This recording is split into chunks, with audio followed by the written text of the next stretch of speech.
그러면 여기서 사복음서의 특징을 잠시 보겠습니다. 잘 알듯이 마태, 마가, 누가는 구약에서 오리라고 한 그 메시아가 예수 그리스도이신데 그분의 탄생, 사역, 죽음, 부활, 승천 등을 같은 견해를 가지고 썼기 때문에 흔히 공통적인 견해를 가지고 쓴 복음서라는 뜻으로 공관복음이라고 부릅니다. 사역도 갈릴리 사역을 중점적으로 다루었고 죽음의 과정도 관점이 같습니다. 그러면 이 복음서들은 나에게 무엇을 이야기해 주는 걸까? 그것은 너희들은 이 예수님을 구세주와 주님으로 믿고 닮아서 변화되라라는 것을 강조해 주고 있는 것입니다. 즉 네가 이 땅을 살아가면서 믿고 의지하며 닮아야 하는 주님의 모습은 이런 모습이라는 초상화를 그려준 것이 복음서입니다.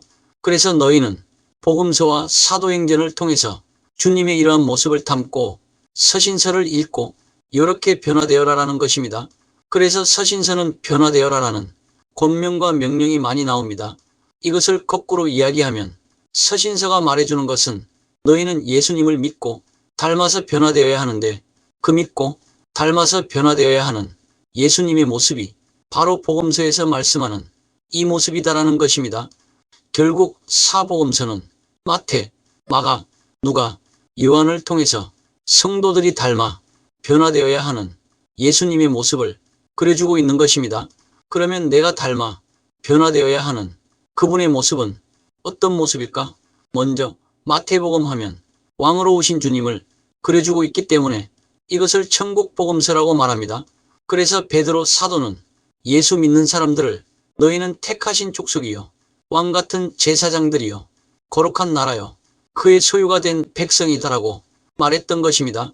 따라서 나는 예수님처럼 왕같은 제사장으로서 품위 있게 행동하고 왕으로서 막강한 자신의 권세를 겸손하게 흑암에 있는 백성들을 위해서 쓸 줄 아는 그리스도의 몸된 지체가 되어야 하겠습니다.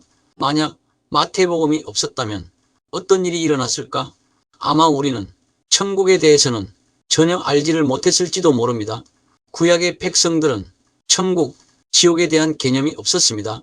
그러니까 구약의 이스라엘 성도들은 천국의 개념을 어떻게 알고 있었느냐면 사람은 죽으면 무조건 음부로 간다고 막연히 생각하고 있었습니다. 그 음부가 어디냐? 저 바다 밑 어디엔가 있다고 생각했습니다. 옛날에는 2차원적인 사고를 하면서 살았기 때문에 지구가 둥근 줄 몰랐고 평평한 줄로만 알았거든요. 그래서 지중해 저 끝에서 푹 떨어지면 거기가 음부라고 생각했던 겁니다. 이곳을 구약에서는 스올이라고 부릅니다. 히브리 말로 스올이란 속이 빈 지하의 장소라는 뜻으로 그리스어로는 하데스로 번역됩니다.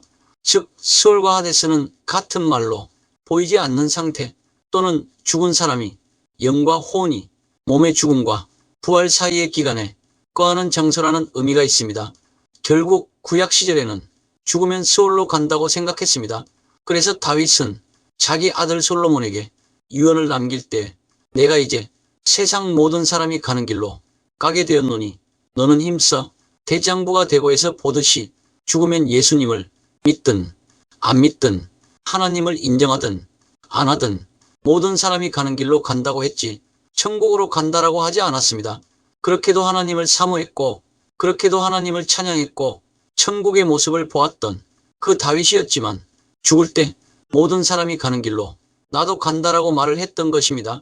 그리고 자신의 충성된 부하였던 요압 장군이 충성스러웠지만 자신의 명령을 끊임없이 거역하니까 솔로몬에게 하는 말이 내 지혜대로 행하여 그의 백발이 평안히 스올에 내려가지 못하게 하라라고 스올 즉 음부 다시 말해서 죽으면 가는 곳에 평안히 못 가게 하라고 말했던 것입니다. 이것이 이스라엘 사람들이 죽음의 세계를 바라보는 시각이었습니다. 사울 왕은 하나님이 자기를 버리니까 무당을 찾아갔습니다. 그리고는 죽은 사무엘 선지자를 불러달라 하니까 사무엘 선지자가 올라오는 내용이 성경에 기록되어 있습니다. 그러면 오늘날 예수 믿는 사람의 편에서는 이것이 말이 될까? 그런데 이 말은 사무엘 선지자가 올라왔다는 것이 아니라 사무엘 선지자 같은 거짓 영이 올라왔다는 의미로 기록한 것입니다. 그러면 왜 구약의 기자는 이렇게 밖에는 서술할 수가 없었을까?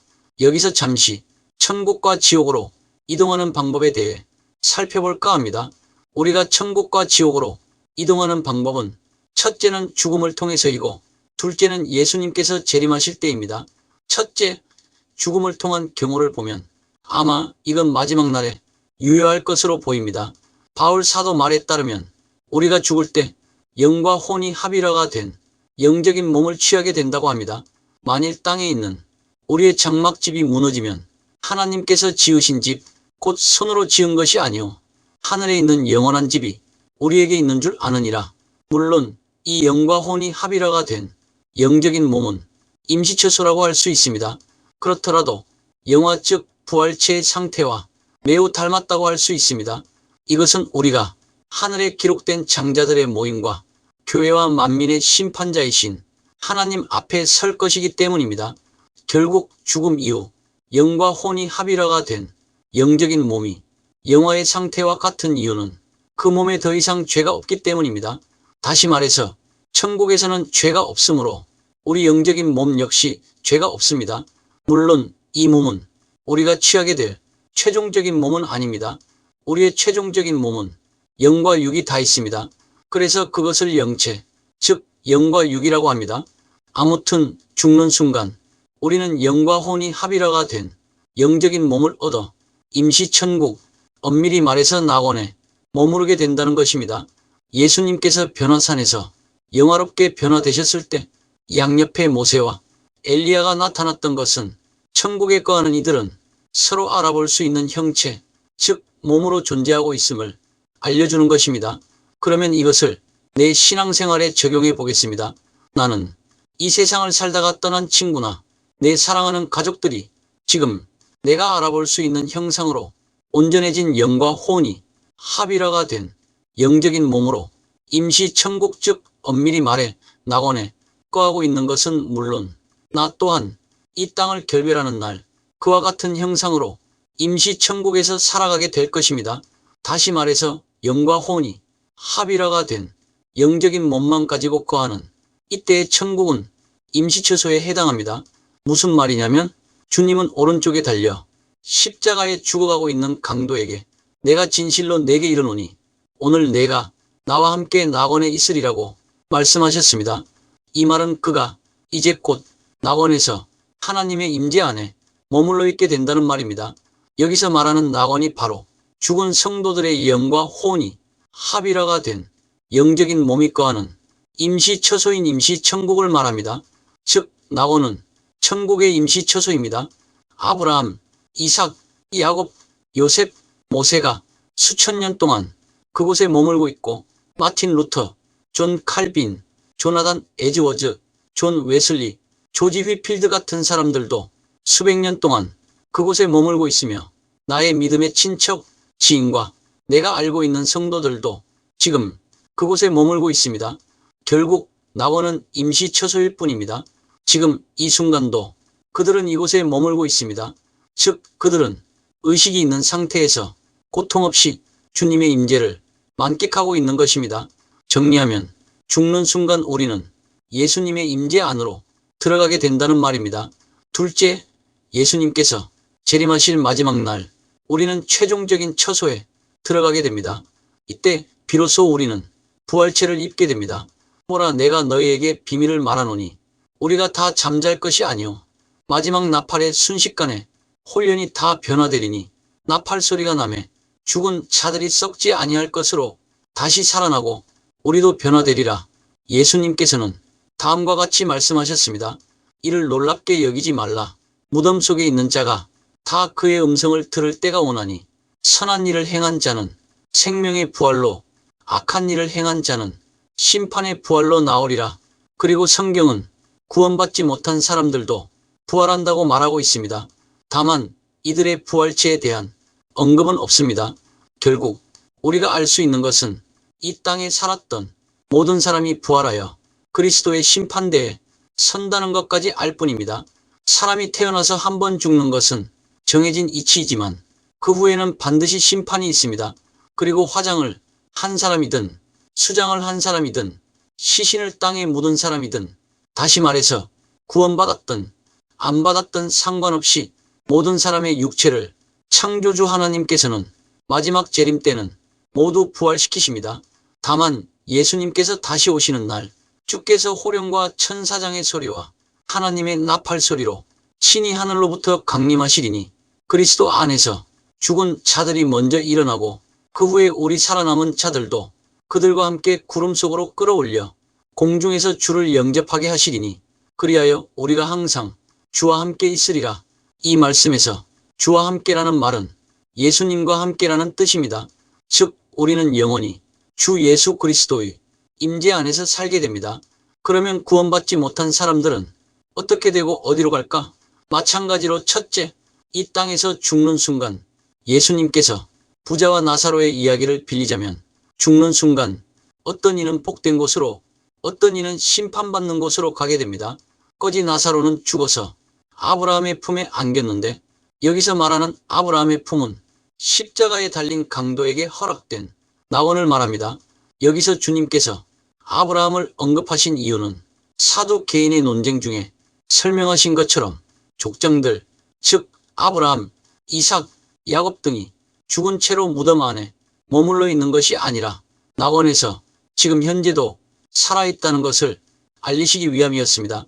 한마디로 주님의 이 예화는 히브리서 12장 23절의 말씀처럼 의인의 영과 혼이 합일화가 된 영적인 몸은 온전해진다는 것과 성도가 죽으면 주님과 함께 거하며 수많은 성도의 무리에 합류하게 된다는 사실을 말해주는 것입니다. 반대로 부자는 죽어서 땅에 묻혔고 그 다음 음부에서 고통 중에 눈을 들어보니 저 멀리 아브라함과 그의 품에 나사로가 보였습니다.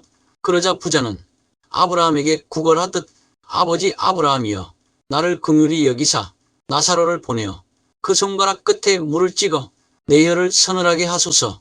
내가 이 불꽃 가운데서 괴로워하나이다. 부자가 음부에서 고통을 느꼈다는 건 구원받지 못한 사람은 죽음의 순간 어디론가 옮겨져 심판을 당하며 의식이 있는 채로 고통을 느끼게 된다는 것을 우리에게 알려주는 것입니다. 그곳이 바로 위에서 말한 스올 즉 하데스라는 곳입니다. 이곳은 구원받지 못한 사람이 마지막 때 부활한 육체로 최후의 심판 즉 백보자 심판에서 지옥행을 언도받기 전까지 영과 혼이 합일화가 된 영적인 몸으로 머물러 있게 되는 임시처소인 임시지옥 즉 스올꽃 하데스인 셈입니다. 그리고 재림하실 예수 그리스도 우리 주님께서는 그날 이들에게 주의 얼굴과 그의 힘의 영광을 떠나 영원한 멸망의 형벌을 내리십니다. 그날에 그가 강림하사 그의 성도들에게서 영광을 받으시고 모든 믿는 자들에게서 놀랍게 여김을 얻으시리니 이는 우리의 증거가 너희에게 믿어졌음이라. 그렇습니다. 천국을 천국답게 만드는 것이 하나님의 임재라면 지옥을 지옥답게 만드는 것도 임재의 부재 또는 임재에서의 고립입니다. 지옥 간 사람들은 지옥 가서야 이를 갈며 슬피 울게 됩니다. 나사로가 아브라함의 품에 안긴 걸 본 순간 부자는 그동안 자신이 외면해왔던 것을 볼 수 있게 됩니다. 마찬가지로 구원받지 못한 사람들은 지옥에 가서야 그동안 자신들이 외면해왔던 복음을 보며 후회하게 됩니다. 결국 구원받지 못한 사람들은 하나님의 일반은 총마저 영원히 잃어버리게 됩니다.